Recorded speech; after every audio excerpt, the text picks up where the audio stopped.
Israel Hamas युद्ध के बीच Gaza के भीतर इजरायली फौज और हमास की सैन्य शाखा अल कासिम ब्रिगेड और अल कुद्स ब्रिगेड के बीच भीषण जंग चल रही है। इजरायली सेना अब रफा पर जमीनी हमले की तैयारी कर रही है, तो वहीं दूसरी तरफ गाजा के सबसे बड़े अल शिफा अस्पताल को आईडीएफ ने चारों ओर से घेर रखा है और इसी इलाके में हमास के लड़ाके लगातार इजरायली सेना पर गोला बारूद बरसा रहे हैं।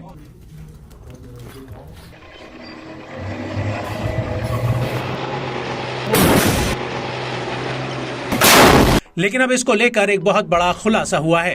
दरअसल न्यूज एजेंसी अल मयादीन ने अपनी एक रिपोर्ट में दावा किया है कि इजरायली फौज अल शिफा अस्पताल कॉम्प्लेक्स से पीछे हट चुकी है।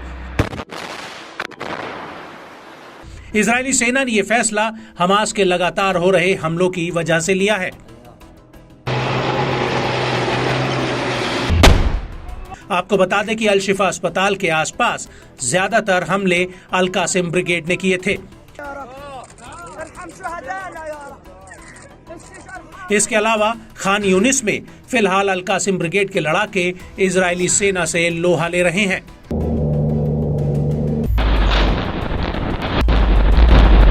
मीडिया रिपोर्ट्स के मुताबिक अल कासिम ब्रिगेड ने इजरायली सेना के बख्तरबंद वाहन पर आरपीजी रॉकेट से हमला किया है। यह हमला अल यासीन रॉकेट से किया गया और खान यूनिस के इसी इलाके में हमास के लड़ाकों ने इजरायली सेना की 60 टुकड़ियों पर जमकर गोले बरसाए हैं।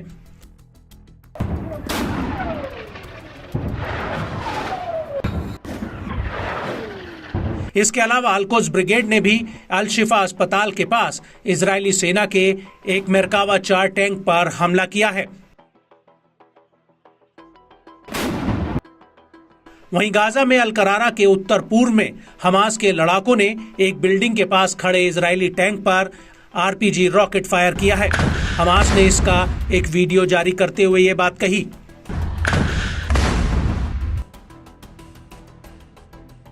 इसके ठीक बाद अल अस्का मार्टर ब्रिगेड ने भी ये ऐलान कर दिया कि उसने अल शिफा अस्पताल के पास इजरायली सेना के एक स्नाइपर सैनिक का काम तमाम कर दिया है।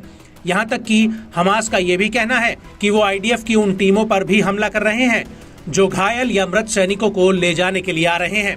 हमास का कहना है कि उसने अभी तक गाजा में इजरायली सेना के 600 से ज्यादा सैनिकों को मार गिराया है।